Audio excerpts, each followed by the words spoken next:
Alrighty, welcome back everyone. We just talked about some of the different things about the 12-team playoff, the pros and cons from the very first year, and Anthony, you make a good point. I think when you set it up like this NFL playoff, I don't necessarily think it has to be the format of the NFL playoff. I do think the scheduling of the NFL could really give us some great things to build off of. It sounds like they're working together on that going forward, seeing if they can find a way to fit both those products into the same weekend and still have everyone kind of enjoy it. That'll be an interesting thing to watch. There's no doubt about that. And Anthony, let's move on to that week one slate because there's a lot of different things to talk about with it, and that's definitely one of the games that we'll get to here in a second. But let's talk about this to start off in. We'll start off over in week 0 because that's obviously where a lot of things start, and we get a great game over in Dublin to start off the season. Iowa State versus Kansas State over there in Dublin. Kansas State right now favored by 1.5, but let's be honest, if you put money on that, the number is 1-800-GAMBLER. Go ahead and call that. But at the end of the day, going to be a really fun game. These two teams that had really good years this year missed the mark by just a little bit. You know, Iowa State very much wanted to go to the CFP. Kansas State the exact same, and you return the same quarterbacks going into 2025. So Rocco Beck versus Avery Johnson, two guys that I think could really set the world on fire next year. I felt like we might get a little bit more, especially from Avery Johnson this year, but I think he might find a stride in 2025. And then you have Joe Jackson and Dylan Edwards against Abu Sama and Carson Hansen on the ground. Going to be a really special thing to watch. These are two teams that I really do think are really mad that a new team came into their conference and won in year one. They want that extra bye. It's going to be really incredible to watch, and I think a loss in week 0 will put you in a very bad spot for the Big 12 going into next year, because I look around the Big 12, I cannot find a team that abundantly stands out. There's a lot of teams that are very good. This Iowa State team might be my favorite as of right now, but I think there's a lot of different teams that just fit into different gaps. Arizona State's going to be very good, as is Baylor, as is Utah. So you're just going to have to find your way to get the most wins possible. It's going to start with a big-time one in week 0 for these two teams. And then you get to week 1, and let's talk about that Notre Dame at Miami game, because the big question is going to be Carson Beck going into that one, and it'll inform a lot of this line. And then it's -2.5 for Notre Dame right now. If Carson Beck gets back fully healthy going into that game, could flip a little bit towards Miami. And the big-time question on the other side is going to be the quarterback as well. C.J. Carr probably making his first start for Notre Dame. Maybe it's Steve Angeli, maybe it's a couple other guys, but as I see it, it's going to be C.J. Carr, and I think it could be a program-changing win for Miami. You know, you get this win over the reigning national champion.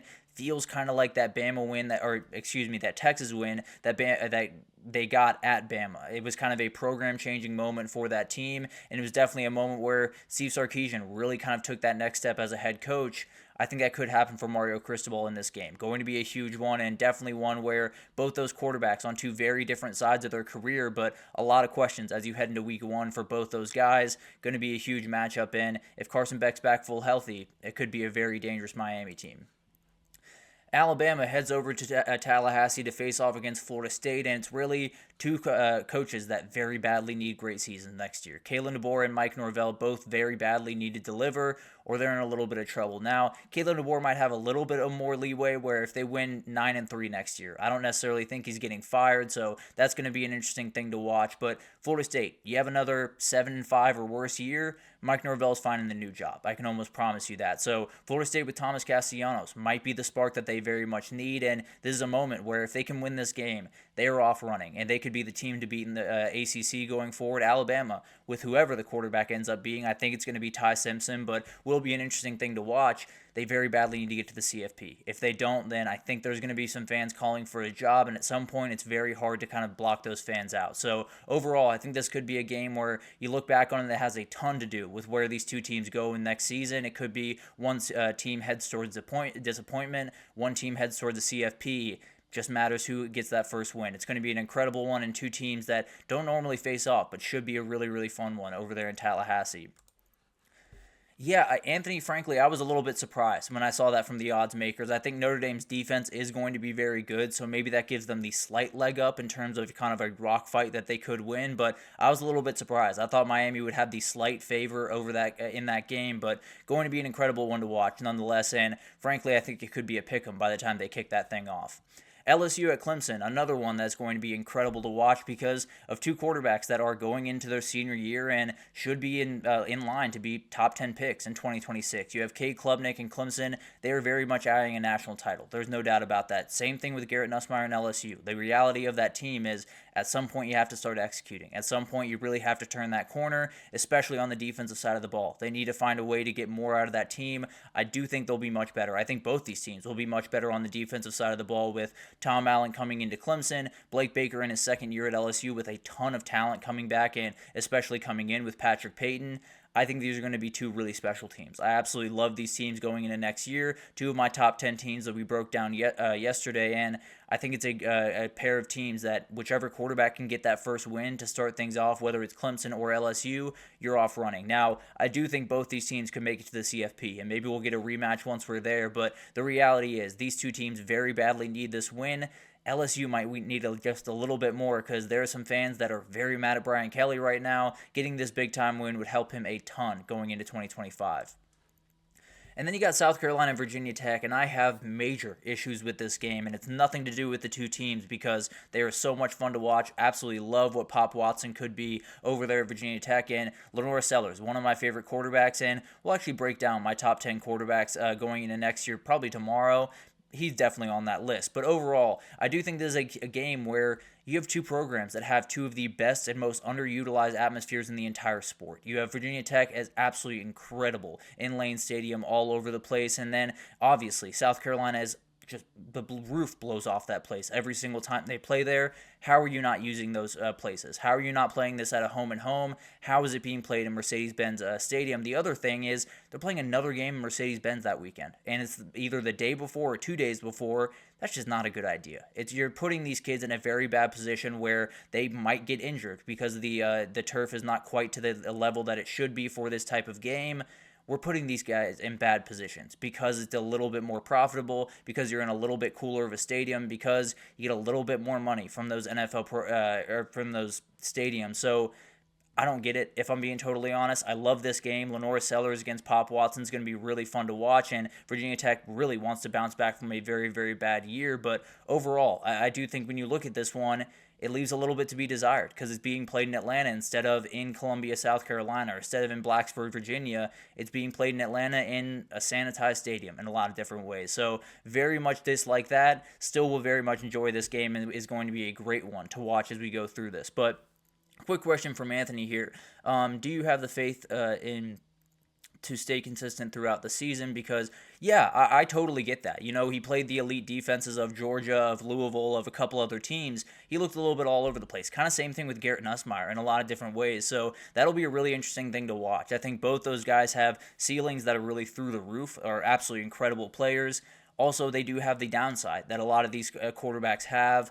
I'd lean that Cade's going to be a really good player. I think he's going to be one of the best quarterbacks in the country next year. I also think the same thing about Garrett Nussmeier, but you could be right, Anthony. It could come down to which of those guys can stay consistent throughout the season, which of those guys can stay consistent throughout that game, really, is going to be a huge thing, and we'll see which one can do it. I have a little bit more faith in Cade Klubnik than I do Garrett Nussmeier, but at the end of the day, both of them left a little bit to be desired in this year, no doubt about that. And then you got this one. This is the one that everyone's going to be kind of counting the days down to, and everyone's going to be talking about that number 16 for Texas. Let's just be totally honest. Arch Manning understands that. Everyone understands that at this point, and it will get irritating. I can almost promise you that. And I lean towards Texas in my fandom. It's getting a little bit irritating to me. I love Arch Manning, think he's going to be a great player, and he might be on my top 10 list. I don't necessarily think so just because of the questions around that, but overall, Arch Manning against Julian Sand is going to be really fun to watch. These are two quarterbacks that are going to be very much talked about. Julian Sand, I could very easily make the argument, is one of the more talented quarterbacks I've seen at Ohio State in quite some time. You're going to have to wait until he gets on the field, obviously, but the ability is absolutely incredible. Both those guys will have expectations just off the charts, and they probably won't be able to reach them in year one, if I'm being totally honest, but a win in week one would definitely make some things a little bit better, but it's going to be really awesome to watch, and Anthony, you make a good point. Even if they were neutral site, at least make them in the two states. At least give them the Panthers and the Redskins stadium so we can have a little bit of fun here. The reality that's down in Atlanta just doesn't make sense to me, if I'm being totally honest, so it's going to be really interesting to watch that unfold. It is in Columbus. It is in Columbus, Anthony. So we do get a real home and home for this one. Absolutely love that. Love this being in Columbus and Austin. Same way it was Tuscaloosa and Austin a couple of years ago. It'll be Ann Arbor. It was Ann Arbor last year. It'll be Austin in a couple of years for Michigan. So I love that the home and homes for Texas and a couple other big time teams have really been true home and home. Same thing with Alabama, Florida State. Cannot wait to see that one unfold. But we got some other games to talk about, no doubt about that. You got Syracuse, Tennessee. That is the other game that will be played in Atlanta on that Saturday. It'll be interesting to see what Syracuse can do without Kyle McCord at quarterback. Tennessee needs to elevate after last year, and especially Nico Iamaleava. Georgia Tech against Colorado is one of the funniest matchups of the entire year, if I'm being totally honest. Brent Key versus Deion Sanders. I don't know if you find two more different people in the country, but at the end of the day, will be a very fun matchup between probably Caden Salter and Haynes King, two of the most fun running quarterbacks in the country. Will be awesome to watch that one unfold. Auburn at Baylor is a very underrated game. Both these teams are very much looking to be kind of spoilers in their conference and make something of a CFP run. It'll be really interesting to watch. And Jackson Arnold versus Sawyer Robertson is a very fun, very gritty quarterback matchup that we'll get there. You do have Bill Belichick's debut. TCU heads over to North Carolina. They are favored right about now. This will be a really interesting one. Two teams that I have no idea what to expect from in 2025, and I think it's going to be a really, really interesting thing to watch. Miami, who's the home and home? So Miami does have Notre Dame at home, and then I don't necessarily know what they look like the rest of the way. They do have Notre Dame the next two seasons, and then they move forward with some different teams. I know they have the back end of that USF matchup, and that's actually another team. I put UCF here. It is USF against Boise State, excuse me. Very fun G5 matchup there, and two teams that very much want to be in that G5 CFP spot. And then Montana State against Oregon. We saw what an FCS team could do against Oregon with Idaho this year, and it's going to be really interesting to watch. We talked about Montana State. They almost won their title, and they're in a position where they very well could be a very dangerous team going into next year. Obviously, Oregon really struggled with Idaho to open the year. Maybe Montana State can do that and maybe a little bit more heading into next year where you got breaking in a new quarterback with Dante Moore. So it'll be awesome to watch that week one unfold. The reality is you look at it right now, it's about as good as anything's looked over the last couple of years. So going to be awesome to watch that unfold, and a lot of crazy overreactions will be made from those games, I have to imagine, especially that Ohio State and Texas game. But at the end of the day, will be an incredible thing to kind of build up towards, and we'll definitely give all the info that you guys need as we do. But let's take our third break here, and when we come back, let's do some 2025 sleepers. There's some teams that I'm watching right about now. This will likely change throughout the spring, so no worries about that, but do want to give some early thoughts on two teams from the SEC, the Big Ten, the Big 12, and the ACC to kind of be on the lookout for that I think could be really interesting in 2025. We'll talk about it right after this.